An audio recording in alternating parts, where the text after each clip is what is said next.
या न्यूज बुलेटिनचे सहप्रायोजक आहेत गोकुळ.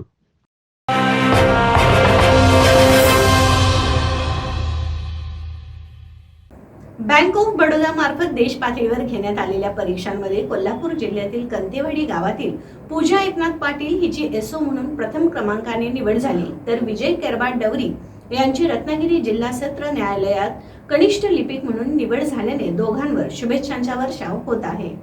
कंथेवाडी येथील पूजा एकनाथ पाटील हिने बँक ऑफ बडोदामध्ये एसओ म्हणून यश संपादन केले, तर विजय केरबाट डवरी यांची रत्नागिरी जिल्हा न्यायालयात कनिष्ठ लिपिक म्हणून निवड झाल्याबद्दल या दोघांचे स्थानिक ग्रामस्थ व जय शिवराय सहकारी समूह यांच्या वतीने रामचंद्र भोपळे, लक्ष्मण पाटील यांच्या हस्ते दोघांचा सत्कार करण्यात आला. या प्रसंगी बोलताना प्राध्यापक पी के पाटील यांनी पूजा व विजय या दोघांनी जिद्द, परिश्रम, अभ्यासाची सचोटी सातत्यामुळे हे यश संपादन केले असल्याने त्यांचा सत्कार करण्यात आल्याचे सांगितले. या कार्यक्रमास प्राचार्य डॉक्टर जी पाटील, एकनाथ पाटील, राजेंद्र पाटील, एम पाटील, अश्विनी चौगुले, दिलीप कदम, बाबूराव पाटील, आकाश सावंत, अमित पाटील, शिवाजी पाटील, एसबी पाटील, अनिल पाटील, संग्राम पाटील, कौलवकर यांच्यासह ग्रामस्थ व जय शिवराय सहकारी समूह संचालक मंडळाचे सभासद मोठ्या संख्येने हजर होते.